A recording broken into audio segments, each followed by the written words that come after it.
Hey, everybody. Welcome to the show. Don't mind the peeping. We've got some little turkeys in the cage back here so that they can get big. But it's a little less noisy in here these days. Hope you guys are ready for some cool stories and whatnot. Mine does that sometimes too, El Gusto. But I usually like to chat with you guys sometimes on another screen, so mine's on purpose. I always mute mine usually. See if I can catch one of these little guys. You'd have one. I bet Ozzy will come out. Not you, ma'am. Arr. That's Thanksgiving. Burp, burp, burp. She's pretty. Or he. I'm not sure. I think he might be a rooster. You guys. None of you guys are ever shy. I don't know why we're suddenly so shy. I'm on you. That is Ozzy. He's a little bit bigger than his sister, brother. I'm not really sure which. He's a good fella. I'm on you.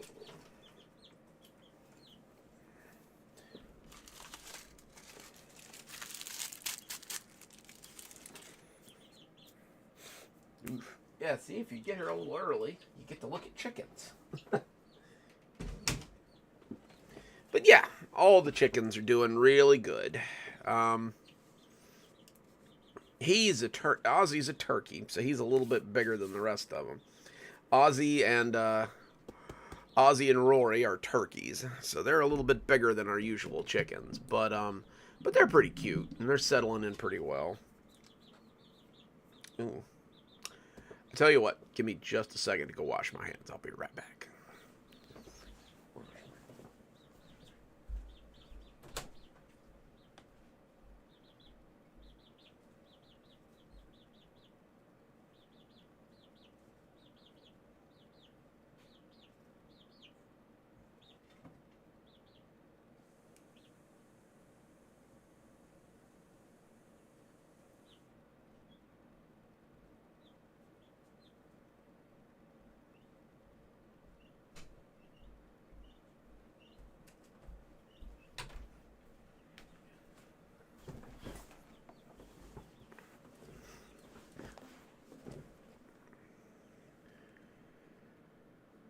Alrighty, sorry about that. I love my little turkeys, but they tend to walk around in some pretty gross stuff. So every now and again you grab them and you get a handful of ick there. Thinking about turkey eggs. I don't know. We're thinking about maybe trying to raise some turkeys to sell, like we do with the chickens, but we'll see. Oh yeah, Tractor Supply will sell you just about anything. We're not actually going to eat Thanksgiving, I don't think, but you know, we'll play it by ear. Whatever people do with these chickens we sell, and that's none of my business. But I can't do it. So let's see who we got in tonight. Welcome Blondie and Osiris and Nancy and El Gusto and Cindy. Welcome everybody. So glad you guys could make it. I know I say this every week, but tomorrow I'm going to the post office to mail you guys your books because I finally got all the addresses together. So tomorrow I'm going to go put your books in the mail.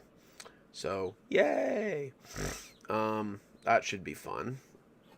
Um,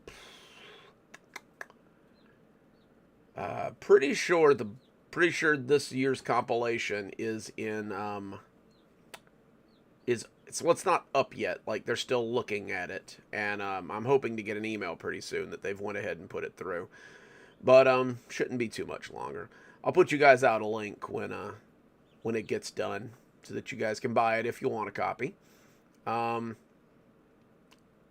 Trying to think if we got anything else. I know I said last week we were going to do some laughing audience stories for our Monday slot since we finished out the black site stuff. But I actually resurrected a series we haven't done anything with in a little while, and I did a little story for it. So I think maybe you guys will like something a little different for Monday. I did the same thing for Friday. I got another one of our little Kashmir series that we haven't seen a lot of lately, and I think you guys will like it. Um, think think that's about it for news. Really don't have a lot. Just been writing and such. Not a whole lot going on. Um, Working on. We're down to 6 Grandpa stories before the Grandpa series is done. The Appalachian Grandpa series is going to come to an end, I'm sorry to say. But we've got about 6, maybe 7 stories left. I'm trying to get them wrote ahead of time so that we can get Ladama in on it and maybe see if I can shake out any other voice actors to come and do a little something. Might see what we can do there. I really want to send the old guy off with a bang, so I think it's only fitting. But yeah, no. I'm about 3 deep in those, trying to get those together ahead of time so that we can get some voice work going on them. I know, I hate it too, but it's time. I mean, he's had a good run. The old guy's definitely had a good run on the channel. But, like I keep telling you guys, that doesn't mean the series will necessarily end. We may do some spin-offs. I'm sure that Marcus will appear in some other series. Marcus may even get his own series. I mean, he and Glimmer are going to get married, so I assume you guys will want some stories from that end of things and see how Marcus is doing. But yeah, it's going to be an interesting year for the channel. So we'll soldier on and see what we can do here. But at any rate, let's see what we've got tonight for you guys. Let me get everything pulled up here so we're not scrambling. Alrighty. So, for today's Monday story...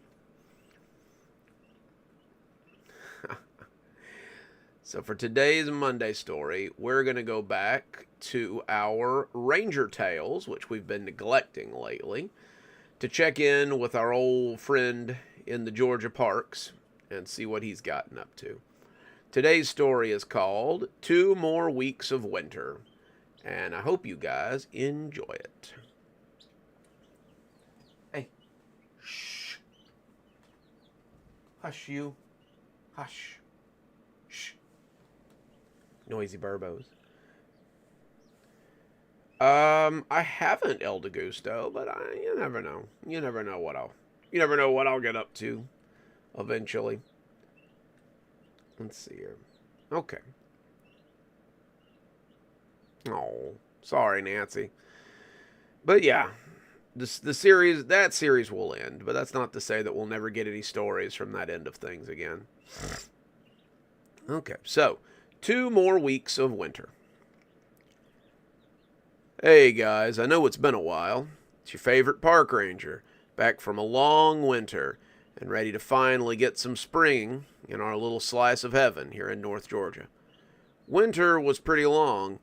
It always seems to go on forever, and the park likes to operate with a skeleton crew during the cold months. For the most part, the park is closed, but there's always something that needs doing. Most of the time, my post operates with 3 rangers and a volunteer who mans the phones. But there's always trees to cut back, roads to be cleared, and utility paths that need to be salted. I looked up one morning as I was cutting a deadfall and imagined that I saw smoke rising over the trees. The way it was moving, I almost thought it was a train. And if I hadn't seen the forest train, I might have thought that was a little bit silly. It disappeared after about 5 minutes, the smoke just kind of descending behind the trees, and as it went away, I went back to my cutting like business as usual. Most of what we've been dealing with this winter is wildlife in the campsites. The winter months are hard on the animals sometimes, and you get a lot of bears and scavengers in the dumpsters outside the campsites. The garbage trucks don't usually come up here in the snow, so whatever's in those cans when they close the park for winter is usually still there come spring. I know, it's a dumb way to do things, but you try arguing with the sanitation guys about why they should have to bring those big green trucks up here and risk skidding off the side of an access road. Most of the scavengers are more than willing to leave if you bang on a trash can with a big stick, but every now and again you get an angry bear or a grumpy bobcat that's just trying to get a little snack before it goes to lie back down. I had to hightail it back to my pickup truck a couple of months ago because I banged on the side of a dumpster and out came a pretty mad brown bear. Luckily, I left the keys in the ignition and all I got was a big scratch down the side of my Range Rover rather than a quick trip to the morgue. Most of the concern now is cleanup. They like to eat the remains of the food and the garbage, but they're not so big on picking up after themselves. A couple of times a month, a few of us end up bundling up and going to pick up the refuse from the campsites so that they're nice and clean once the tourists decide that they want to come back again. Excuse me.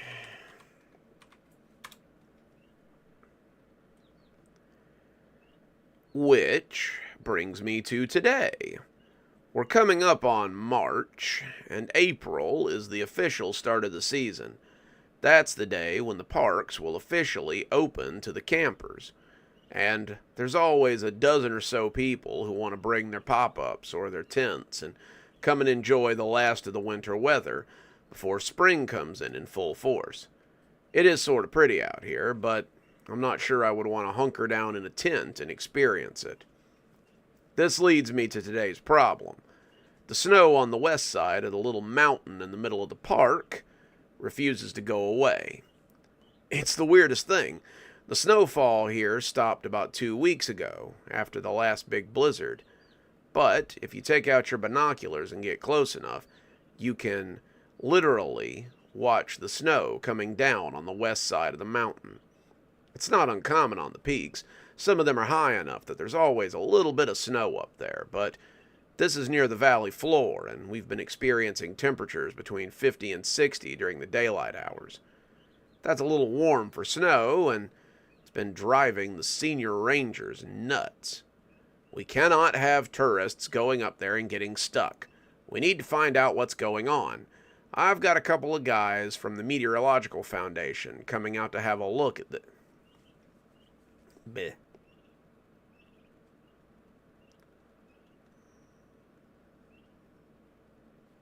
Let's try that again.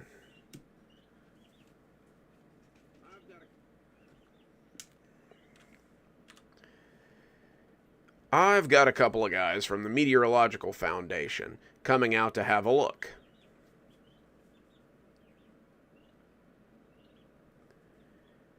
I'd like a couple of my rangers at post number 2 to accompany them so that we can find out what's going on out there. I trust that you all won't have any problems walking them around. I did not say that maybe the senior rangers would like to walk them around while we were still clearing up deadfalls and cleaning roads for the upcoming season. But I sure did think it. The guy from the Meteorological Foundation showed up Wednesday. I'm not a studly jock or anything, but these guys looked like they probably spent most of their high school experience in a locker. Most of them wore thick glasses, had old acne scars, carried big laptops in industrial-sized bags, and looked like they had just accepted that hair wasn't going to be in their future. They were nice enough, all bundled up in their North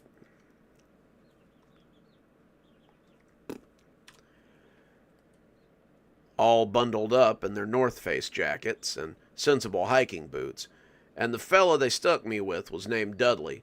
I made a joke about the cartoon character, but he didn't seem to get it. Maybe he wasn't a Rocky and Bullwinkle fan, I don't know. We set out for the mountain to see what exactly was going on, and Ranger Steven went with another fella, heavyset guy named Clyde.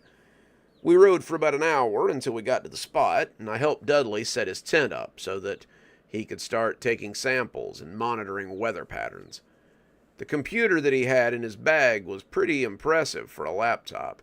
It had all the bells and whistles so he could connect to the nearby satellites, and before long he was checking weather patterns and looking at charts that sort of looked like gibberish to me. "It's the weirdest thing," he said, after looking at the computer for about 30 minutes. "There's no reason for the snow. There are no particularly active cumulonimbus clouds, and the weather conditions aren't even particularly right for snowfall. Yet, the snow falls, the snow sticks, and what's more, it's accumulated about 5 inches. I've never seen anything like this in all my years with the Foundation."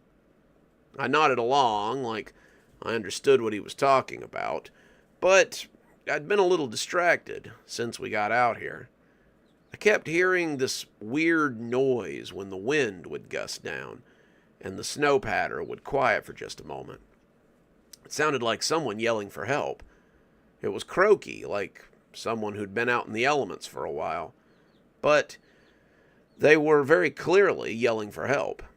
I always looked up anytime I heard it, like I might see somebody who was lost and just wandering around looking for people. But they never got close enough for me to tell much about them. If Dudley heard them, then he never said anything. He was glued to his computer as he checked numbers and programs, and I kept looking back at him to see if he had noticed. Dudley took some snow samples, and soon he had a little folding table with some equipment on it near the back of the tent. He was testing the water content in the snow, as well as some other things that he had found in it. I don't want to try to explain it and just sound like an idiot, but I guess he knew what he was doing. He was working with the snow melt and trying to decide why it was coming down like it did. That's when I heard someone cry for help again. I finally asked Dudley if he heard it, but he flapped a hand at me and said it was probably just the wind. The wind had been really howling out there, but the wind never really sounds like that. I told him I was going to take a walk for a minute and have a look around. He told me to go right ahead. He said he wasn't planning to go play out in the snow any more than he had to, and he really just wanted to gather data on the water content and the environmental conditions for such an event. I pulled my coat around me, pulling my muffler up so that I wouldn't get frostbite on my face, and headed out into the snow. Down in the valley, it had been 65 degrees that day, but here on the mountain, it felt like about 2 or 3 degrees with the wind and the snow. I could hear someone yelling for help, but the wind kept blowing it away before I could get anywhere close to it. I put my gloved hands in my armpits, wishing I'd worn thicker gloves, and suddenly I heard it clear as day. Someone had broken through the croak in their voice and had shouted for someone to help them. I didn't know who it was or where they were, but I started heading in that direction, and that was how I found the crevice. I say I found it, but it honestly found me. One minute I was walking on semi-firm snow, and the next, my foot came down on nothing but a thin crust of ice, and I was suddenly falling. I spun around and grabbed, trying to find anything to hang on to, but between my mittens and the slippery terrain, I didn't come up with a lot. I started falling into a crevice in the ice, and as I reached out for the wall to brace myself, I started slowing down in my descent. It was difficult, but I managed not to break my legs in the 10-foot hole in the ground. The remains that I fell on were not so lucky. I came down hard on the bones of someone who had fallen in before me. Some of them broke, some of them just bounced around. But when I glanced down between my feet, I saw a skull with a crack along one side. I wondered if this is who I'd been hearing, and as if on cue, there was a voice from the crevice that yelled up towards the sky. "Help! Won't someone help me? My leg is broken. Please help me." Poor bastard. He'd probably been hiking out here and fallen into the crevice by accident. It sounded as if he'd broken his leg, and by the look of the skull that I had nearly landed on, he'd probably given himself one hell of a skull fracture on the way down. He'd probably sat there in the dark and just gone out when nobody found him. On a whim, I reached down and took the skull and put it in my backpack. There wasn't a lot in there, an extra tarp, some granola bars, and a little bit of water, but I picked up as many of the bones as I could find, and I put them in the extra tarp with the skull. It seemed only right. The poor guy had probably been down here long enough, and maybe he would stop yelling if the remains were removed somewhere else. As I got... Excuse me. As I got the last of the remains into the tarp, I heard a softer voice whisper from the bottom of the crevice, and I knew that this was what he wanted. Thank you. Thank you for getting me out. I stripped off my gloves and started climbing up through the hole. My hands were numb after about 10 minutes of climbing, but it wasn't really as difficult as I had expected. With the snow still coming down up top, I had expected it to be slippery and to probably fall a few times before I made it out. To my surprise, my hands actually started to regain feeling after about 20 minutes of climbing. It was hard to maneuver inside the crevice, but I could feel moisture from the top that was different than the snow had been. I didn't know what to make of it, but I was glad for whatever help I could get at this point. I came up out of the crevice to find that the snow had melted. It was all gone, and what was left behind was nothing but mud and yellow-brown grass. I was peeking out like a gopher, looking for spring, and it appeared that I had found it. I glanced at my backpack and wondered if maybe the remains had been responsible. But that was silly. Who made snow? I didn't believe we'd had any weather wizards up here in the last couple of decades, so I climbed carefully out and made my way back to Dudley and his little campsite. Dudley was looking around in amazement as I came back from my little walk. He said it was the strangest thing. About 30 minutes ago, the snow had stopped falling, and he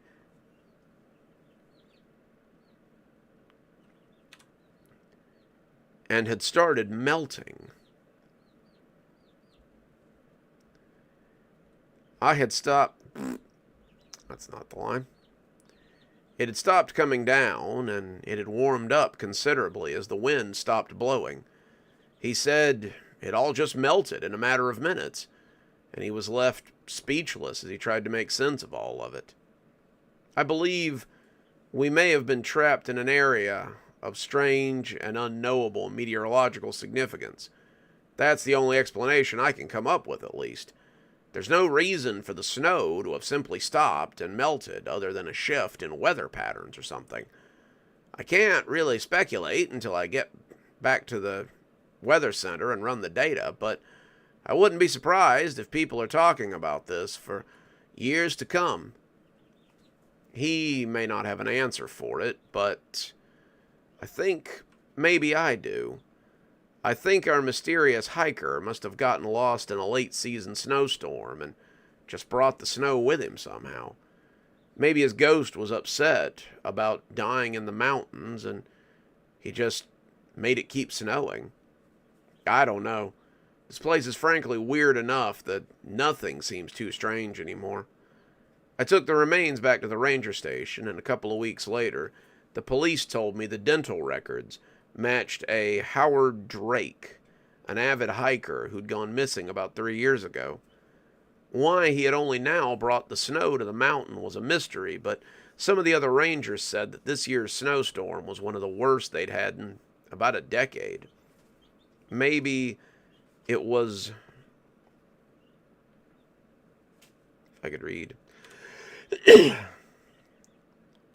It had reminded Howard of the day that he had perished, and his ghost had decided that if he had to live in a cold, dark hole, then everyone else would have to deal with the snow. This park just keeps getting weirder and weirder, and I can't say as I don't enjoy my time here. Who knows, maybe this year will be full of lots of fun adventures, and I'll get to tell you all about them. And there you go. That is your Ranger's Tale this week. Hey, Leia. We're glad you made it. Stephanie, good to see you. Let's see. What next? I guess next we will do our Kashmir story like we usually do.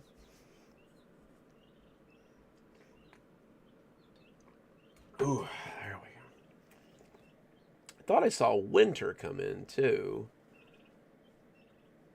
Maybe I'm losing my mind. I don't know. I must be. Poop. Dun, dun, dun, dun, dun.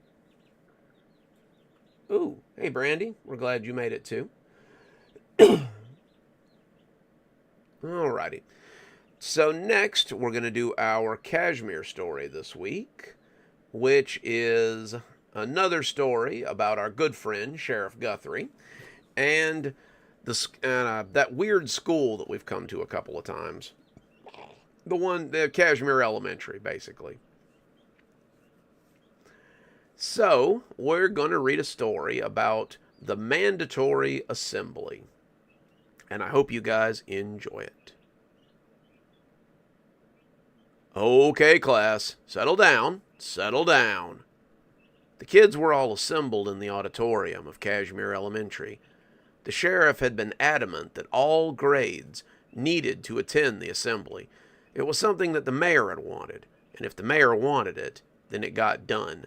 They were all buzzing with nervous excitement, and as the principal brought them all to attention, or as close to attention as a room full of 6 to 12-year-olds ever got, they began today's mandatory assembly. As many of you know, Kashmir is having a problem with new people walking in. Now, not all new people are bad. We've got a wonderful community here, and we get a lot of new friends from the people who arrive at Kashmir in the way that they're supposed to. The problem is that some of these people are strangers, and strangers are not to be trusted. "What's the difference?" someone asked, and Principal Smith was pretty sure that it was Tommy Lamar. Tommy was something of a cut-up, and he often thought he was funnier than he actually was. "An excellent question. The people who arrive becomes..." Try that one again. "The people who arrive because the town wants them to be there are supposed to be here. Kashmir knows the kind of people that it wants in town, and it calls out to those people. Many of you may be here because the town called to your parents and led them here. But strangers are not supposed to be here. The town does not want them, and they are not allowed to come to our town." Led. There we go.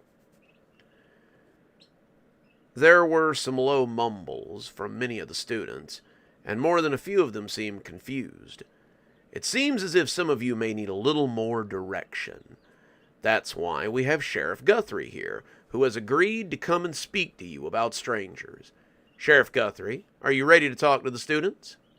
Sheriff Guthrie came hesitantly out onto the stage and lifted his hand in greeting. He'd worn his special uniform, the one that he usually saved for funerals and for times when special visitors would be arriving at the station. He had worn his charcoal gray duty hat as well, the one with the big brass badge on the front. He walked out as if he wasn't sure what he was doing here either, and as the kids applauded quietly, most of them sounding unsure of what to do, Sheriff Guthrie thanked the principal and began his presentation. "Thank you, Principal Smith. Kids, I'm here to talk about strangers. There's nothing wrong with meeting new people. Meeting people is how you make friends. It's how you find people who like the same things that you do, and we're certainly not telling you not to be friendly. Kashmir is a very friendly, neighborly town, and we want you kids to be welcoming to the new people. The people that we're talking about today are strangers, and strangers are dangerous." Sheriff Guthrie looked behind him as a screen came down, and when he nodded to Officer Parks, the deputy gave him a thumbs up and turned on the projector as he clicked on the first slide. "Some people are only strangers because we haven't met them yet," Sheriff Guthrie went on, as he showed them a picture of the bus depot and of the smiling man who sat behind the counter. The smile looked fake as hell, but only Guthrie would have realized that. The kid who sat at the bus station was kind of an asshole, but he was usually nice to kids, and he was generally pretty agreeable to the people who lived in the town. The people who work at the bus station are always kind to new arrivals. They make them feel welcome, so they'll come and stay in Kashmir. Kashmir is a town that needs people. We need people to teach our students, to pump our gas, to check us out at the store, to teach us music, and to clean our streets. The town of Kashmir has grown a lot in the past several years, he said, as a new slide clicked over, showing the borders of the town expanding slightly. And with more town comes more needs. Needs like houses, streets, and all the things that come with that. What I'm here to warn you about today are the strangers. Excuse me.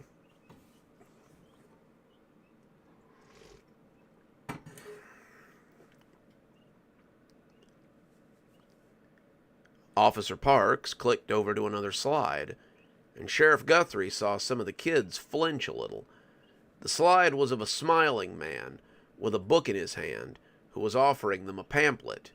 He was dressed in a long brown robe that made him look a little like a priest, and around his neck was a sunburst on a string.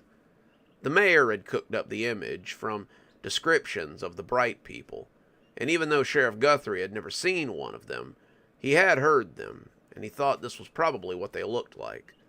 The strangers want to poison you, not with candy or with bad food. They want to poison you with ideas. The strangers are interested in something called indoctrination. Do any of you kids know what indoctrination is? A few of them raised their hands, some of the older ones, and Guthrie pointed to a girl in a polka dot sundress near the front, who stood up and pushed her glasses up her nose. Indoctrination is when you use ideas to change somebody and make them a part of your group or organization. That's right, Sheriff Guthrie said. These people want to use ideas to change you. They want to use ideas to change the town. They aren't interested in being part of the community. They want to change it into something that they want. Kashmir is a perfectly fine community. We have our bad apples. Every community does. But they... Excuse me. Better not be getting sick. I swear, I just got over something like that. Ugh. We are a close group of people, and we want to keep it that way. The strangers want to come in and change everything about our way of life. They have strange ideas and a strange religion. You don't want to change who you are just because a bunch of people want you to, do you? The kids shook their heads, and Sheriff Guthrie heard a chorus of no's from the kiddos. That's right. So we have to be safe, and we have to be smart. If you see a stranger in town, someone talking about something called the Bright, or someone handing out pamphlets about a new religion, come get an adult. Tell them what you saw and that you need help so they can help you. Some of these people are very nice. They smile a lot. They tell you they want to get you things or they want to help you with things. Do not believe them. They're trying to indoctrinate you, and indoctrination is not something that you want. Come get a police officer or find your parents, but get away from them as quickly as you can. There were some more low murmurs from the kids, and then a couple of them put their hands up. Sheriff Guthrie decided to call on a few of them, and he pointed to a boy in the front row. The little kid couldn't have been older than about 7 or 8, and when he stood up, he hitched his pants up before they could fall to his ankles. What do we do if a stranger tries to take us away? That's a really good question. You fight, you kick, you yell, and bring people over to help you. Let the... Excuse me.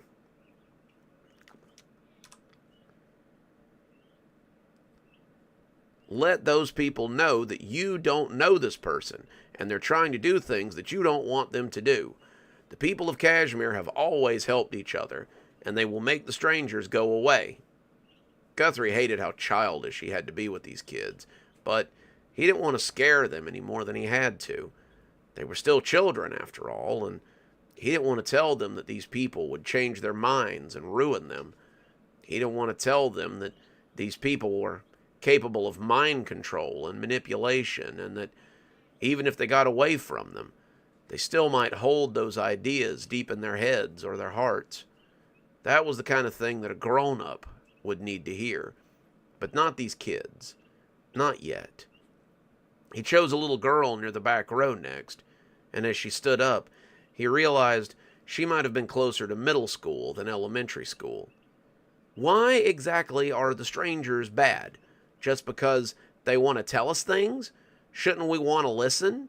You said our community grows because everybody has a part to play. So why aren't these people part of that play or whatever? Sheriff Guthrie bit his lower lip. That was actually a really good question, but it was also a hard question. What's your name? Margaret. Margaret Cunningham. Well, Margaret, everyone in Kashmir does have a part to play, but these people want to take away those parts. They want to make everyone the same, and they want to ensure that everyone is doing exactly what they want them to do. What makes this town so unique is that people are allowed to pursue things that make them happy. These people want us to pursue what they want, and that wouldn't make anyone happy. Do you understand? I think so, she said. But when she sat down, Sheriff Guthrie wondered. Any other questions? Sheriff Guthrie asked as he looked around. There were a few other questions. A little boy asked if they could shoot the strangers, and Sheriff Guthrie told him that might not be such a good idea. Another little girl asked what would happen if her parents wanted to join the strangers, and Sheriff Guthrie told her that she needed to come and talk to a police officer if that was the case. He told her that mommies and daddies could get confused as well, and they wouldn't be in any trouble, but the townspeople needed to talk to them about not listening to the strangers. An older boy, who looked like he might be slated for middle school next year, asked if the strangers would want to do things to them without their clothes on. Some of the kids laughed, but the kid was so earnest about it that the sheriff wondered if he might need to do a home visit. He didn't look like he was making a joke. He didn't look like he was trying to get a laugh out of his friends. The kid looked scared and worried that there might be a new predator to replace an old one. Sheriff Guthrie would have to ask the principal about that kid after the assembly. The questions mostly dried up after that. Few questions about whether they would come at night or whether they would hide in people's closets or in their backyards. And then the principal told them all to thank Sheriff Guthrie for his time and to give him a big round of applause. The kids clapped, and Sheriff Guthrie smiled as he bowed a little. It wasn't hard to talk to kids. Mostly, you could just be honest with them, though not in a way that would scare them. If they'd been voting in a couple of months, Sheriff Guthrie felt pretty sure that he'd have this election in the bag. It wasn't the kids he needed to impress, though. As it stood with the adults, Sheriff Guthrie needed to do something about the strangers, or he could kiss his badge and his town goodbye. There you go. That is our Kashmir story for the week.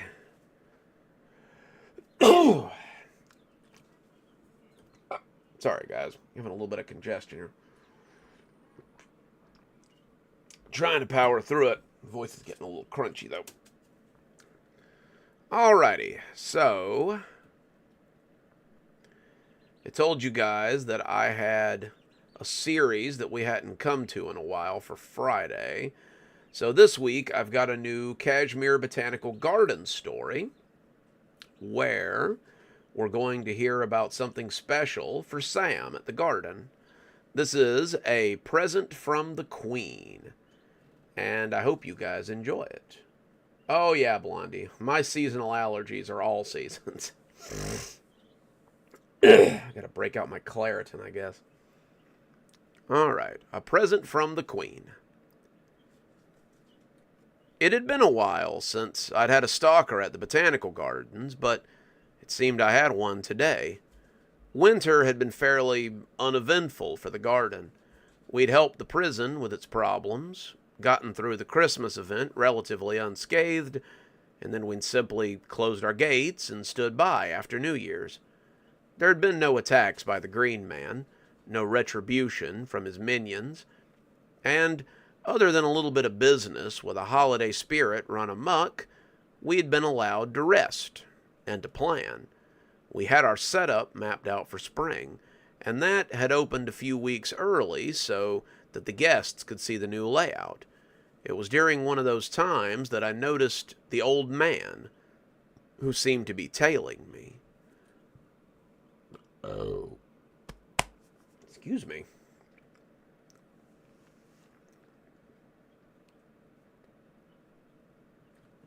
There we go.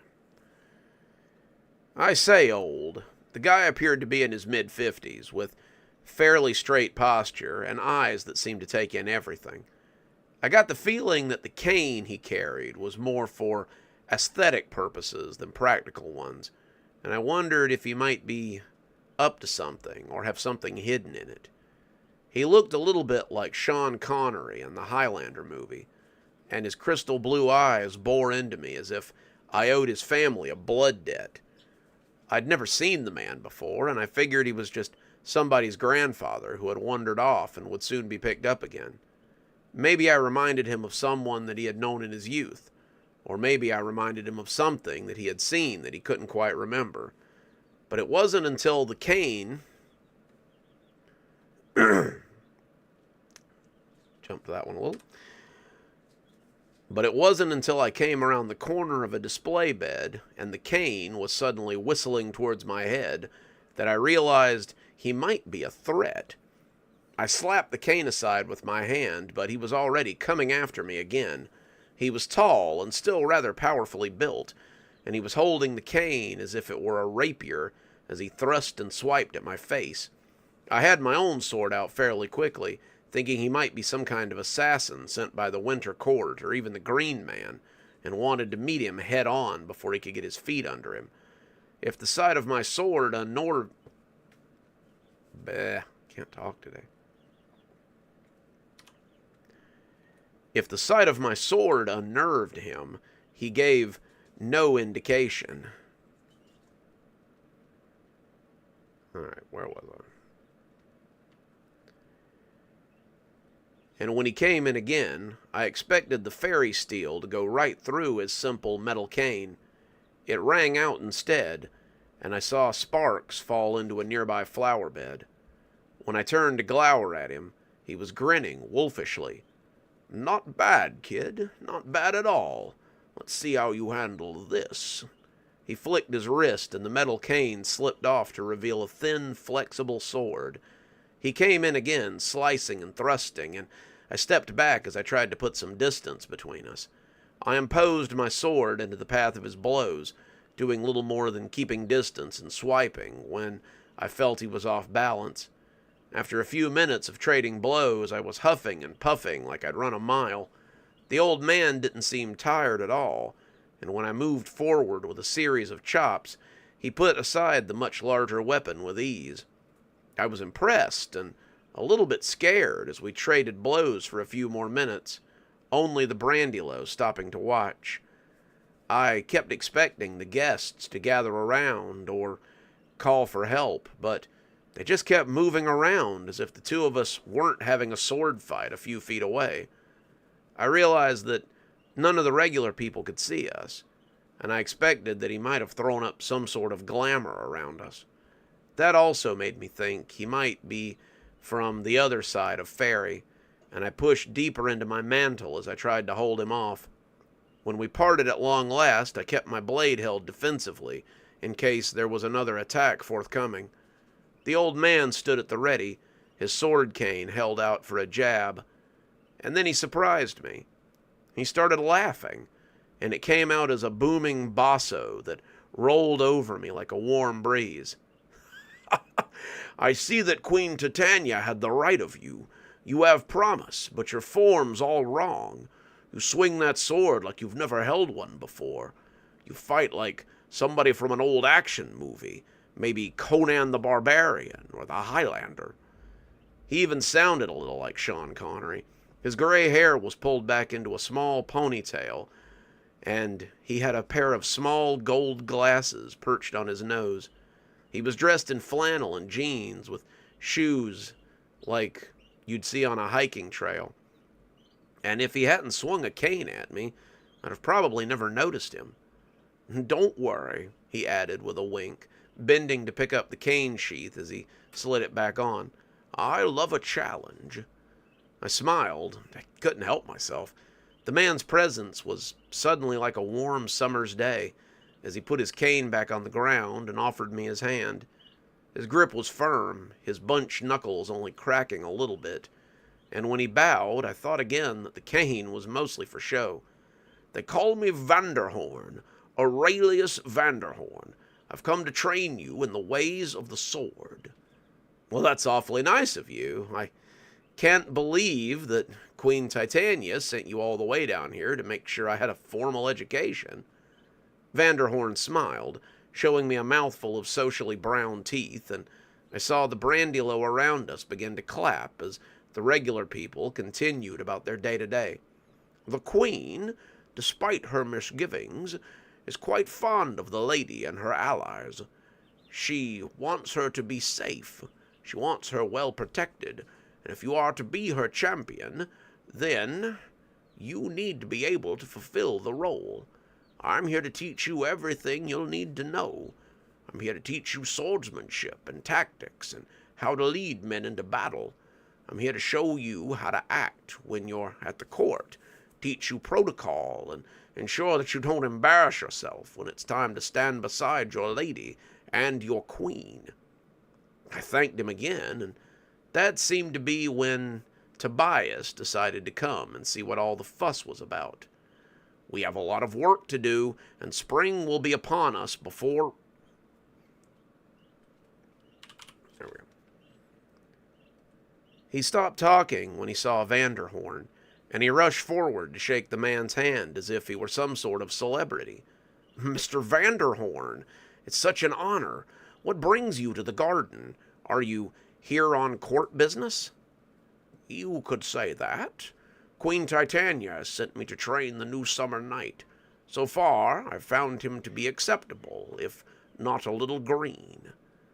Well, Tobias said with a laugh, green is usually the acceptable color for summer.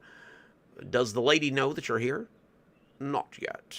I wanted to test her knight before I went to see her.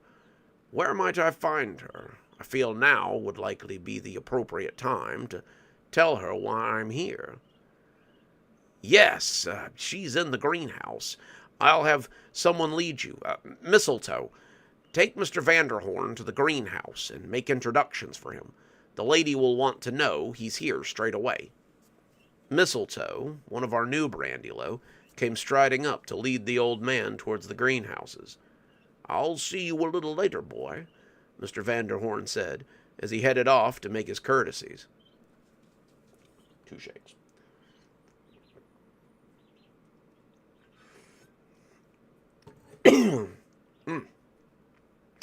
Funny story, Blondie. Actually, Marvel has the rights to Conan and Red Sonja now, so you could get a Conan Red Sonja movie at this point.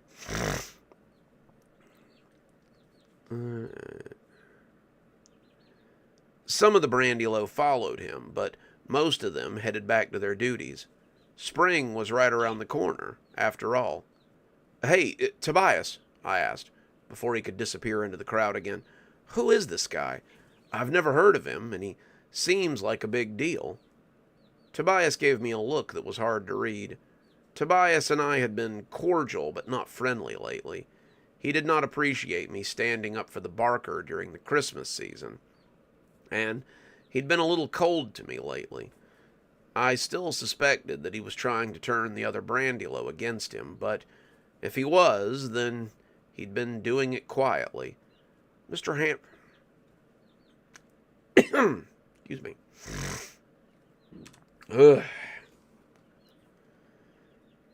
Mr. Vanderhorn is a very important person in the summer court.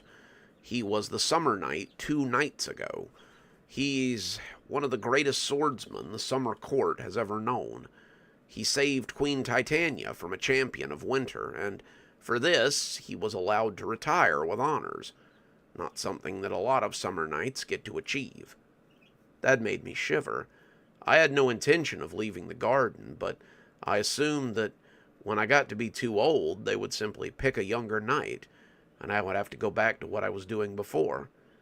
The idea that the position of summer knight might be until death wasn't something that I'd ever thought of. I could defend the lady with my life. That was a given, but I supposed I had always thought that my newfound power would make me nearly as immortal as she was. It seemed I might have to rethink that. How often do the summer knights retire? Tobias thought about it for a moment, scratching his furry chin before answering, I've only ever heard of 5, and Vanderhorn is the most renowned among them. He's certainly the only one of them who still has his mobility. Most of them are injured to the point where they can no longer be of service and are allowed to retire to care. Those are the lucky ones. Most retire from life at the same time they retire their mantle.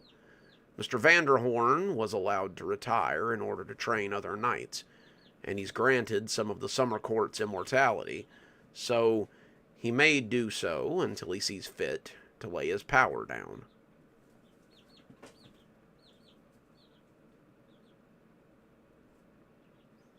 That tracks El Gusto.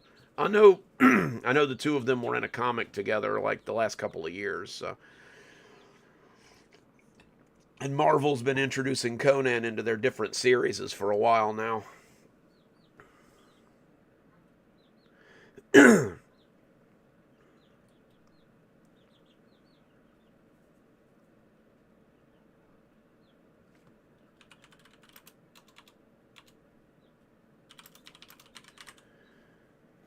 Alright.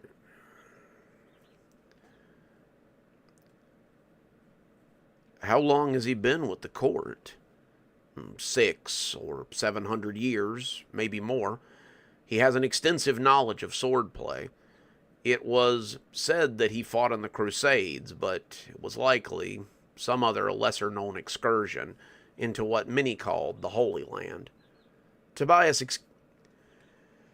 cannot seem to keep.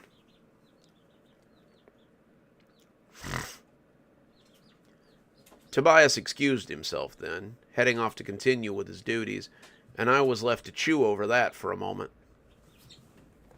Rory. Guys, what are we doing? Come on now. Hey. Shh. Shh. What's going on? Oh, somebody's a little too hot. Guys, give me just a second. I'm going to get them resettled. It is a little warm in here. Give me like 2 shakes. I'll be right back.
Okay. Sorry, turkeys were a little hot, so I had to move them somewhere a little cooler. They're playing in the bathroom at this point in the tub. Um, ooh, that is good news. I like Titan Comics. They'll do a good job with it. I knew Marvel was doing a pretty good run with it, but Titan Comics will do a good job too. I need to start collecting some of the new Conans again. I've got a bunch of the old ones, but I need the new ones to complete my set. Okay, let's see. Where were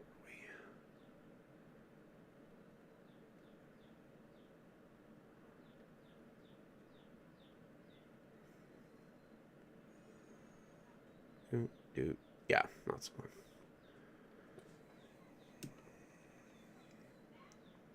And I was left to chew over that for a moment. All right, cool beans.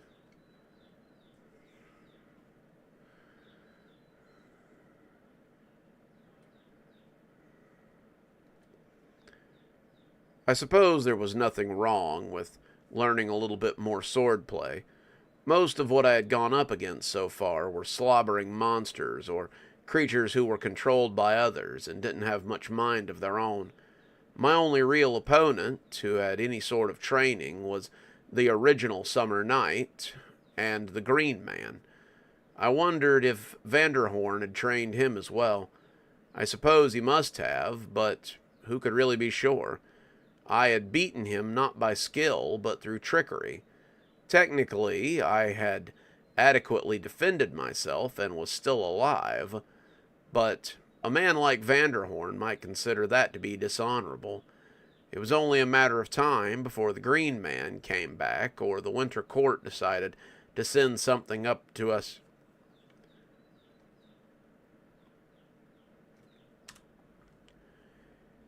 Decided to send something at us to challenge the new knight and lady. Skill at arms was always something useful, so I was glad that Queen Titania had decided I was worthy of instruction. I decided to make my way to the greenhouse as well to see what sort of welcome was being given by the lady. I walked in to find her embracing Vanderhorn, as many other Brandylow clapped and cheered. You would have thought a dignitary was returning, and when she saw me, the lady smiled and waved me over. "Sam, I'd like you to meet Aurelius Vanderhorn. He's one of the previous Summer Knights. He's probably one of the most well-known and respected Summer Knights, too.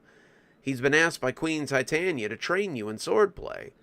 It's quite an honor," she said, as though that much should be apparent. Vanderhorn smiled and thumped me on the back. "We met on the way in. I've already tested him and found him to be a little raw, but a fine pupil. I wonder, my lady, when would be the best time for us to conduct training? I do not want to overtax him, and I do not want to take him away from his usual duties." The lady seemed to contemplate, finally nodding as she said, "First thing in the morning, and just before sunset would probably be best. I like to keep my knight on guard against intruders during the daytime, and it's always nice to have his power to draw upon when I have particular projects that need completing. I suppose any time he has downtime, you could always squeeze in a little bit of training as well. Sam, what do you think?"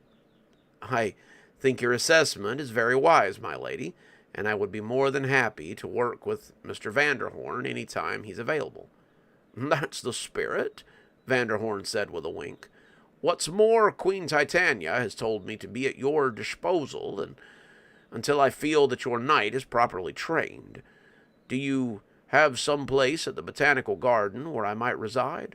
Sleeping in ditches and under trees isn't really good for these old bones any more." "Of course. I'm sure we can find you somewhere to bed down. I'm glad to have you here again, Aurelius. I must catch up. It seems like ages since I've seen you." With that, Mr. Vanderhorn took his leave to go get himself set up in one of the little greenhouse rooms, where some of the Brandylow had begun resting in the afternoon. I turned back to find the lady looking at him as if she were a starstruck girl, and I found myself getting excited about my first training session with the old man. "Do you know what this means?" the lady asked after Vanderhorn had stepped outside. Queen Titania wants a well-trained knight? The lady reached forward and grabbed my hands, her closeness making my heart race a little. It means that we're back in Queen Titania's favor.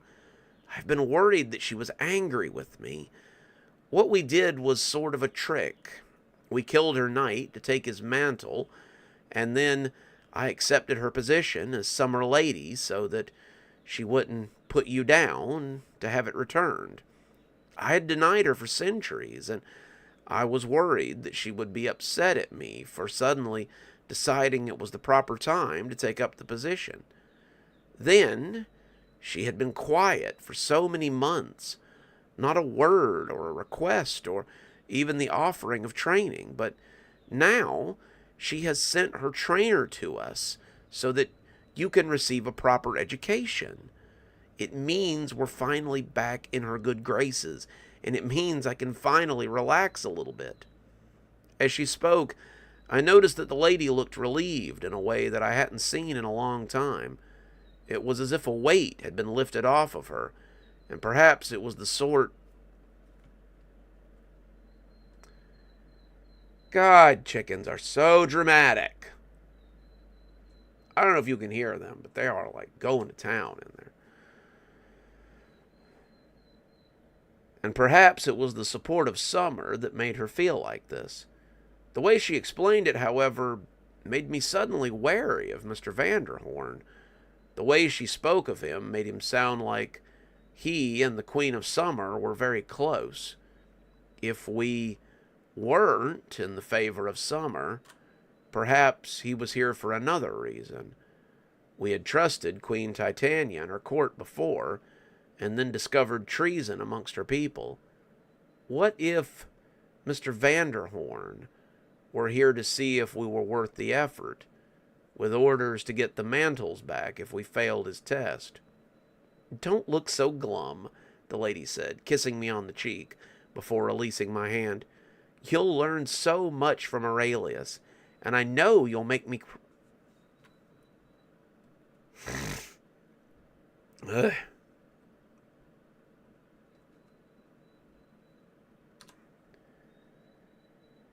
And I know you'll make me proud. I nodded, telling her I would do my best, and making up my mind to keep a close eye on my instructor. It seemed I was going to have a lot to live up to if I meant to be the best summer knight that I could be. With the favor of the court hanging in the balance, I would need to impress the Queen of Summer if our positions were to be made less tenuous. It seemed there was always some sort of upset in the park, and perhaps that was to be expected as the seasons changed once again. There you go. That is your Kashmir Botanical Garden story this week. Thank you, Blondie. I appreciate that. All never expected, but always appreciated.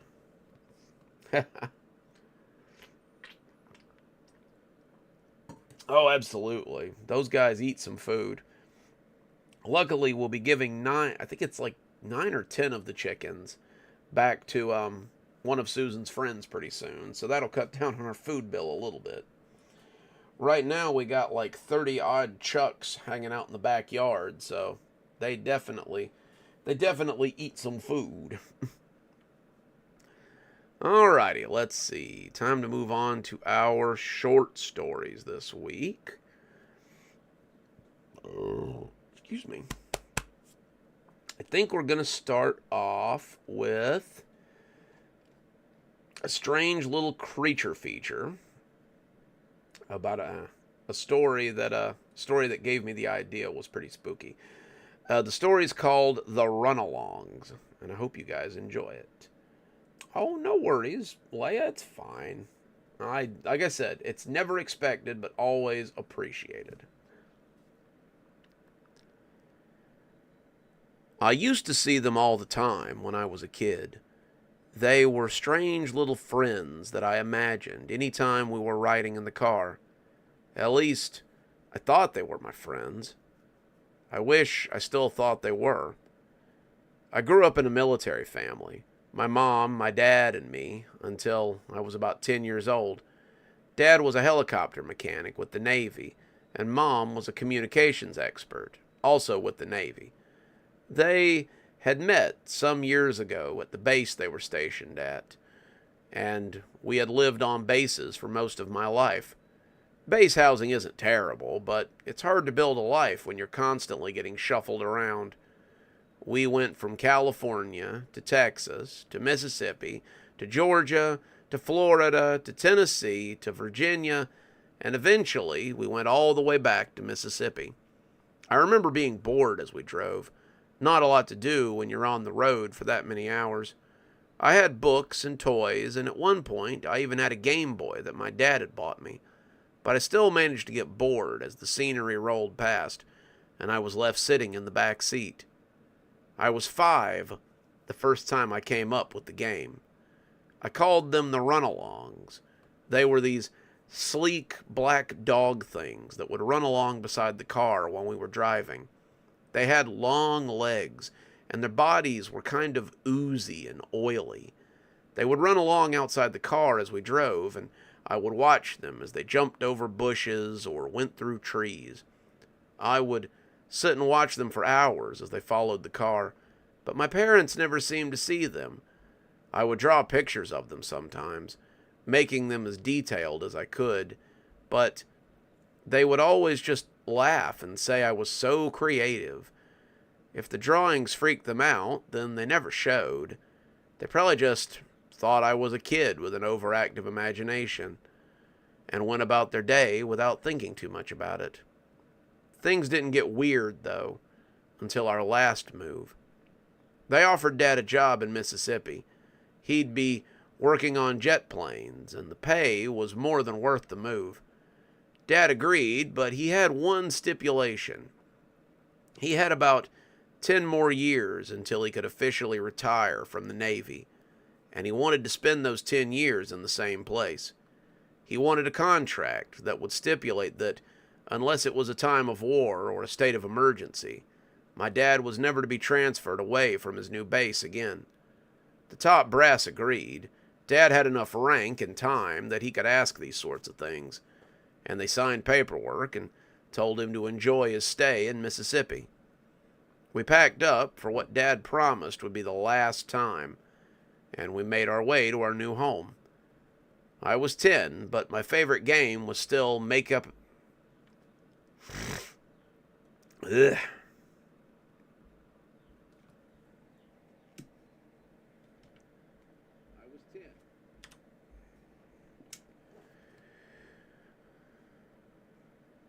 You know what? No. There we go. My favorite game was still making up adventures for the come-alongs. I had them follow us through fields that we were driving past, jumping over cows and fences as they followed the car. I smiled as one of them stopped to jump over a sleepy sheepdog, and then the dog barked and started running after him. I thought it was just something my imagination was doing. Like I said, the creatures had always been something I believed just existed in my mind.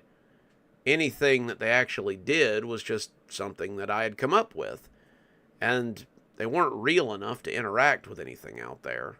Not really. The sheepdog chased them until they came to a fence, and once they got over it, he seemed to be content and go away. The come-alongs kept following us, looking at the car every now and again to see where we were going as they ran endlessly to catch up to us.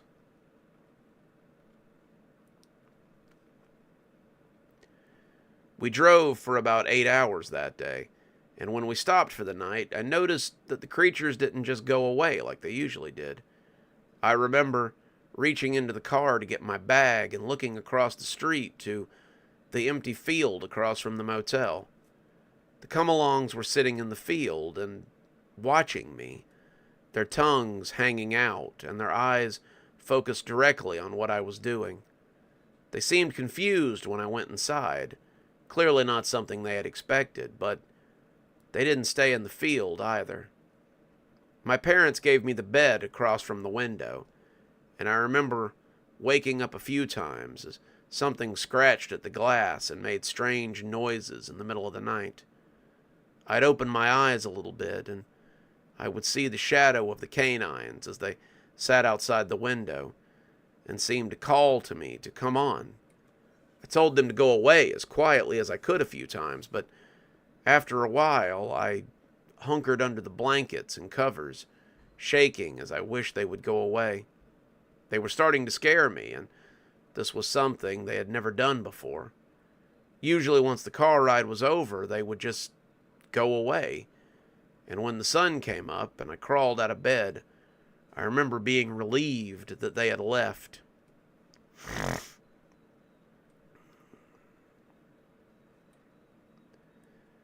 We got something to eat, but as we pulled back onto the interstate, I remembered hearing a weird dog-like noise and turning my head to see that they were following the car again. Where had they been all morning? Maybe I was only just now thinking about them, so they had appeared. Whatever the case, they continued to follow the car as we jumped over trees.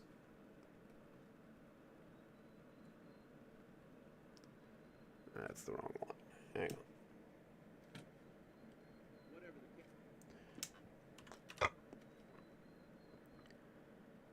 Whatever the case, they continued to follow us as they jumped over trees and fences and even a couple of buildings.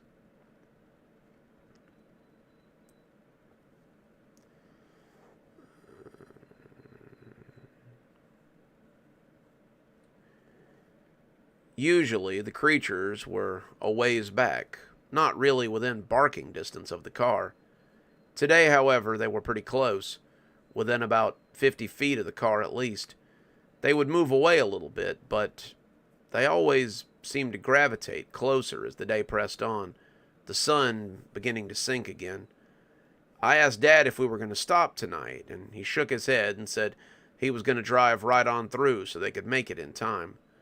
I remembered being relieved because I didn't want to listen to the come-alongs scratching at the window again.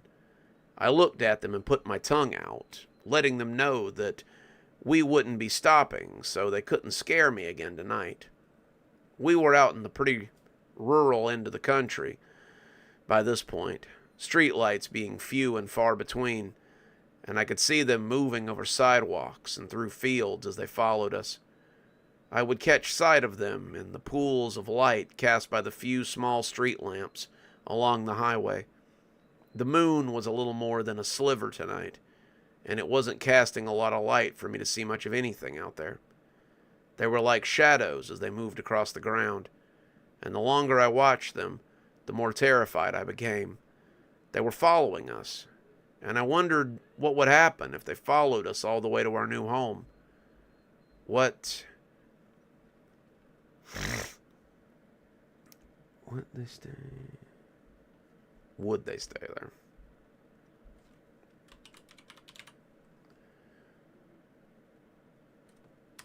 Grammarly strikes again. Would they stay there and wait for one of us to come outside? Would they get us when we went to go get out our car? Bah. Shit's killing me today.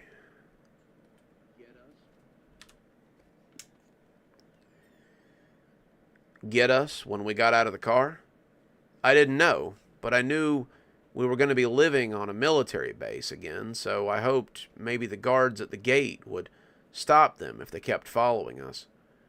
My mom had fallen asleep, and my dad was drinking energy drinks as he tried to keep his eyes open. I didn't understand how Mom could sleep. I was keeping both eyes on the creatures as they ran, and I'd begun to notice that they were getting closer and closer to the car. They were about 20 feet away from us at any given time now, and when one of them jumped a fence and ran onto the sidewalk beside the vehicle, I began to wonder what they were planning to do. When he slammed into the side of the car and made Dad swerve, I heard Dad say a cuss word as his energy drink slipped out of his hand. He bent down and tried to get it, but when the dog hit the car again, Dad jerked upright and turned to look. Damn, the wind is pretty fierce out there tonight. I didn't understand. Couldn't he see them? They were banging on the side of the car, but he was acting like it was nothing more than a stiff wind. He sped up a little bit, clearly not sure what was going on, and the come-alongs were having a really hard time keeping up with us. If we had passed a cop, Dad would have probably been pulled over, but there weren't a lot of patrol officers out that night, and as we came around the bend, I saw a sign that made my heart skip a beat. Naval Construction Battalion Center, 15 miles. We were almost to the military base. Once we got there, we'd be safe. Dad had always said that the military bases were the safest place in the world, and that nothing could get us once we were there. I kept looking at the beasts as they followed us, but they seemed to be getting tired now. Well, two of them were getting tired. The one that I thought of as the lead come along was still keeping pace with the car. He had a big gash on his shoulder, and I realized he was probably the one that had been ramming our car. He banged into us again, and sorry, guys. Dad nearly went into a spin as Mom woke up and asked what was going on. Dad told her he thought he had hit a pothole or something, and as I looked back at the come-along that was trying to knock us off the road, I saw that it had fallen over on the sidewalk and was panting like it was out of breath. Its eyes never left me as we drove on, and I didn't know what to make of the look that stretched across its face. It wasn't anger. It wasn't some kind of blind rage. In fact, it looked like disappointment. I honestly think that the creatures had just wanted to play, and the fact that I wouldn't get out of the car was a kind of betrayal for them. As we passed another sign telling us that the base was coming up and there would be a checkpoint ahead, I remember feeling a little bit sad that they might think that I didn't want to play anymore and that we weren't friends. I had only to take a look at the dent in the side of the car when we finally got to our new house, though, to show me that maybe they weren't the sort of friends that I wanted. The Navy was true to its word. Dad stayed there until he finally retired when I was 20. I was in college by then, thinking about going into the Navy myself, and I hadn't seen the come-alongs at all since the last move. Maybe they were just a figment of my imagination, or maybe they really were some kind of weird creature that had decided to come along with us anytime we traveled. But anytime I think they might have been make-believe, I have only to remember that big dent in the side of Dad's car. He never explained how he got it, and I think it spooked him just a little bit. So if you see them, just remember that some of their games aren't fun. Just remember that when you see the come-alongs, the games may turn deadly all too soon. There you go. That is your first story. Hey, Michelle, we're glad you could make it. We got one more story to go, and then it's going to be time for So Long. So, I've saved a pretty good one for last, I guess. We're going to hear a story about a weird house on the outskirts of town. A house that's got some weird history connected to it. So, get a big drink of water here. Grease the pipes a little. And let's hear a story about the house near the gully. And I hope you guys enjoy it.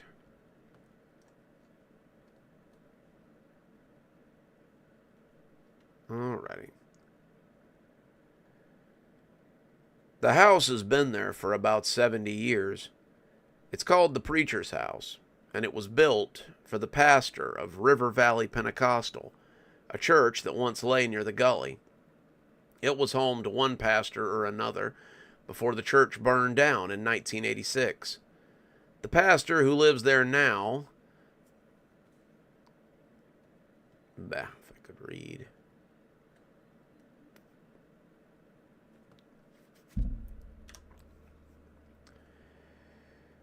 The pastor who lived there before the fire decided to stay in the house, and Since he kept paying taxes on it, no one said anything about it. Technically, the land was owned by the church, but since there was no church anymore, it felt all right to let him continue to stay there. When he died about 10 years ago, people started trying to explore the house, but no one had ever gotten past the front door. No one that I know of, anyway. My brother and his friends went up there on a dare when we were in high school. When he was in high school.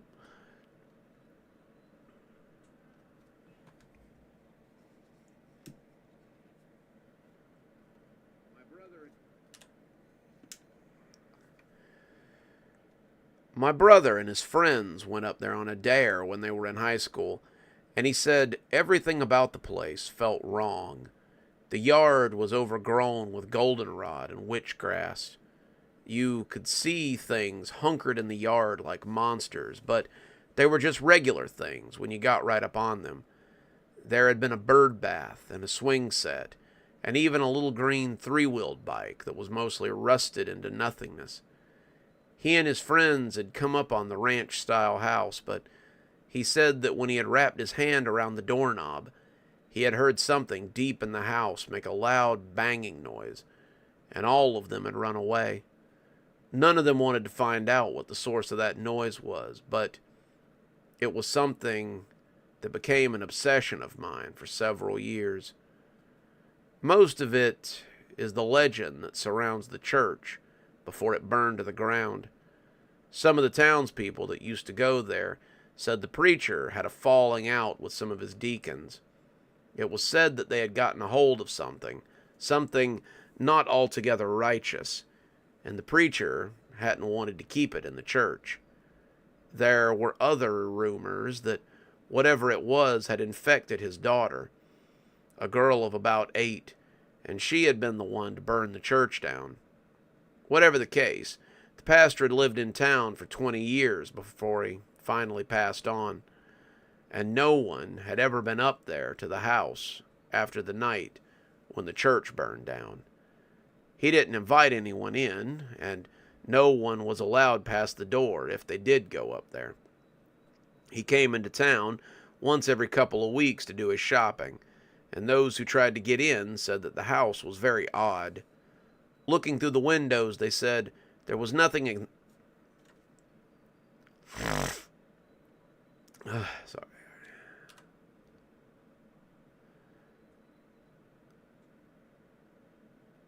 There was nothing inside except religious pictures and symbols.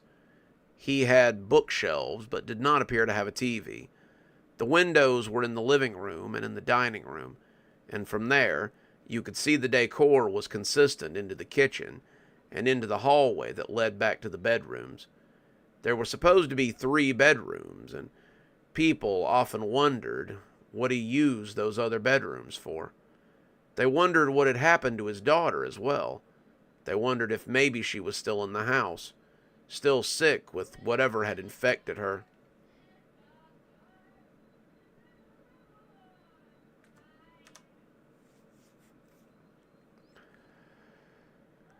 A lot of people had questions, but very few people were looking for answers. I was 16 when I went to the house, and I didn't need to be dared to go there. The house and the church had become something of an obsession for me. I did school reports about the fire of '86. I did genealogy studies on the pastor and his family. And some of my teachers and friends had suggested that I might be doing an unhealthy amount of research when it came to the place. I didn't know what to tell them.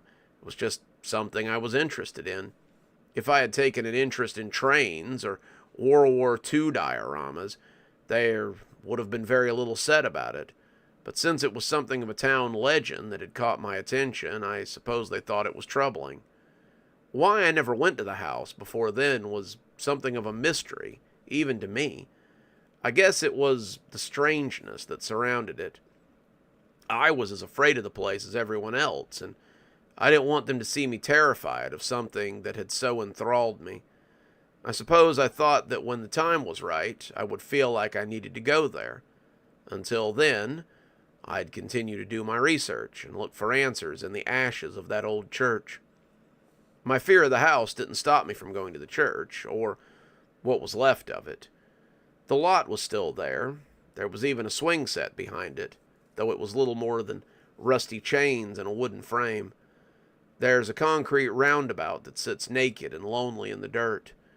I went out there to have a look, inspecting the grounds, and saw what I could find, but there was something strange that caught my eye. There's a big rock right in the middle of the church ground. It would have been where the church house was before it burned, and I suspected that it might be covering something. The rock is huge, something it would have taken several grown men to lift, and I often question what might be hidden under there. Maybe it's the grave of whatever the pastors and the deacons had fought over. Maybe it was there to keep something in the ground. Whatever the case, I would never be able to find out unless I convinced several very large friends of mine to lift the rock, and I just didn't know anybody who would be willing to do it. No, what finally drove me to explore the house was my father accepting a new job. He was taking a job in the next state over, with more money and the chance to be a supervisor instead of just another worker. I didn't want to move. I liked the place I lived in, but I was 16 and I didn't have a lot of options. Dad said we'd be moving at the end of the school year, and I realized that my chance to explore the house was slipping away. I needed to know what was in the old pastor's house, so I decided that it was time to pay my visit.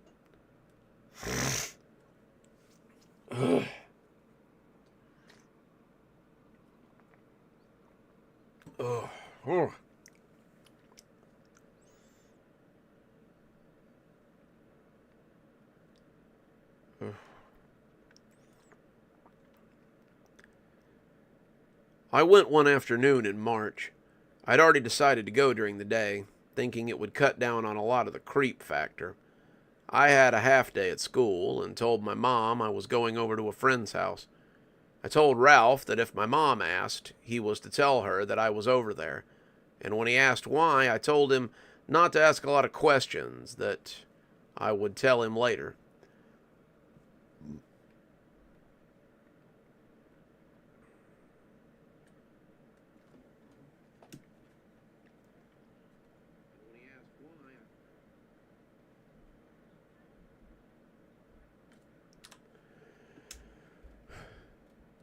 And when he asked why, I told him not to ask a lot of questions, and that I would tell him later.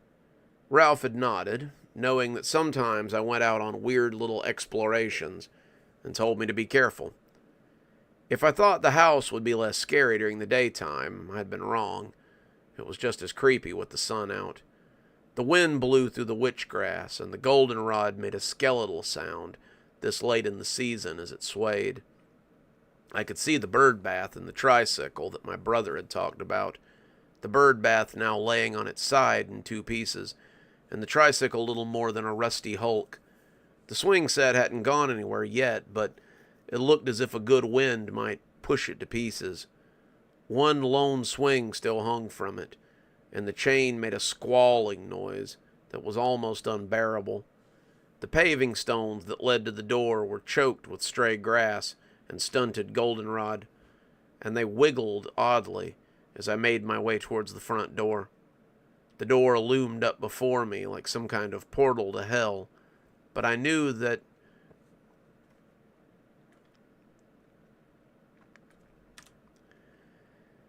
it was now or never, and I wanted to see inside.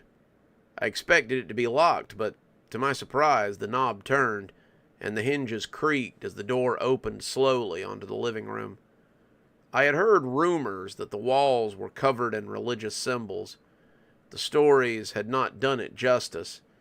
Every inch of the living room, the entryway, and the spaces in between were overrun with crosses, pictures of Christ, or other items that bore symbols of faith. There was no television, and the bookshelf sagged under years of disuse and dust. The whole place was shadowy, and as I took out my flashlight and swept it around, I could see that the walls of the dining room were similarly decorated. He had collected some of those religious oil paintings that you sometimes saw in the houses of older people. There were pictures of Jesus at Calvary, pictures of saints that had gone about their various works, pictures of the Garden of Eden and the walls of Jericho, and other stories from the Bible. It was like a religious museum of art. And as I came into the house, I became aware of a smell that hit me like a wall.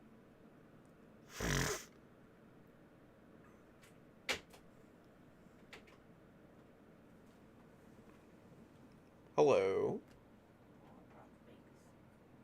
Oh, I put him in the bathroom. You can go feed him if you need to.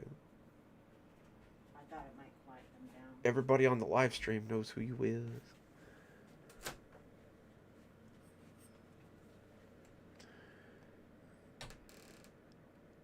I thought maybe it was just a smell of rotten groceries from the kitchen, but when my foot came down on something and crunched, I realized it was the smell of death.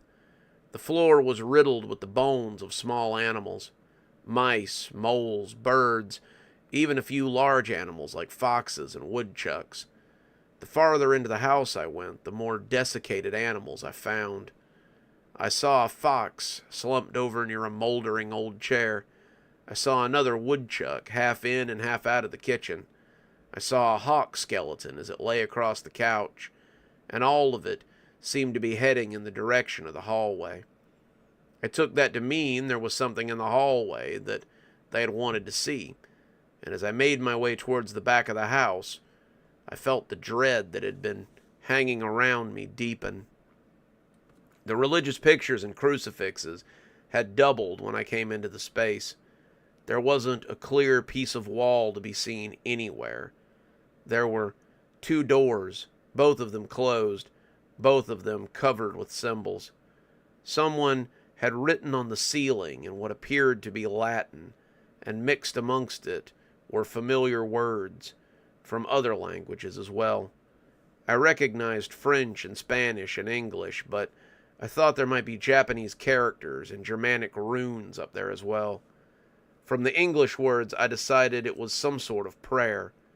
What I could understand of it led me to believe that it might be a prayer for something to stay, or to never leave. Bind it, keep it, hold it until judgment. This is the will of our Lord, and the will of his servant. Bind its hands, darken its eyes, hobble its feet, keep safe its fury.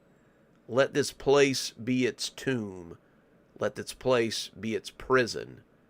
Let this place hold it for all time, for it is legion, and it is hungry.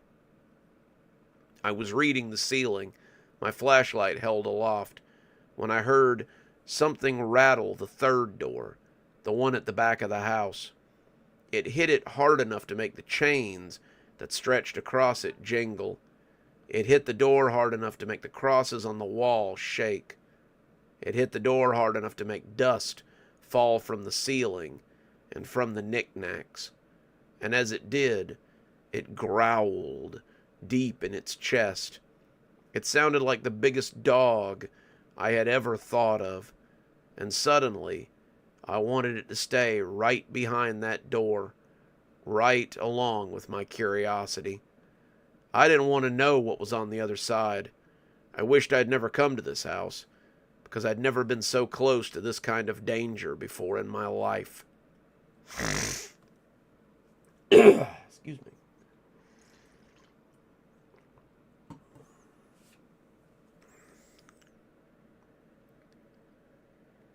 As I backed away, it kept right on slamming its body against the door, sending pieces of popcorn ceiling tumbling down as well. The hallway looked like it had just received a dusting of snow, and before I could retreat to the living room, I heard something even worse than the growling. I heard it speak. "Marcus! Come on, Marcus! Come get me out of here. I know you know who I am. You've always known. Help me out. I'll tell you all the secrets of the universe. I'll tell you about the church and about what they kept beneath the church. Come and help me, and I'll give you more than you could have ever dreamed of receiving." Despite how scared I was, the scariest thing was that I actually considered it. I found myself taking a step towards the door before I got a hold of myself.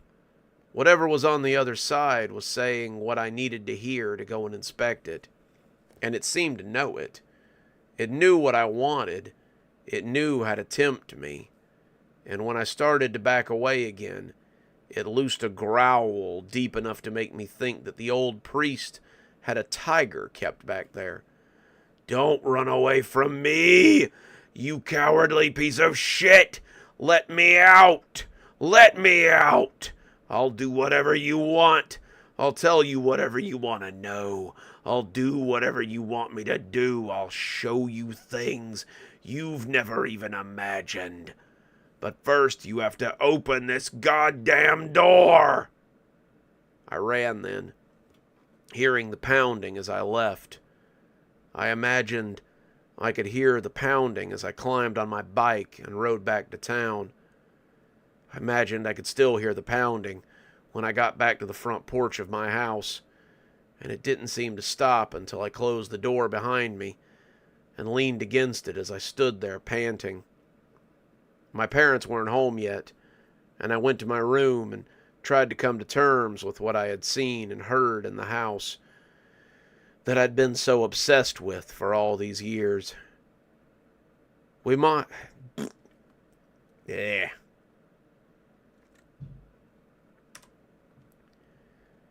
We moved not long after that. It was almost a mercy that we were leaving.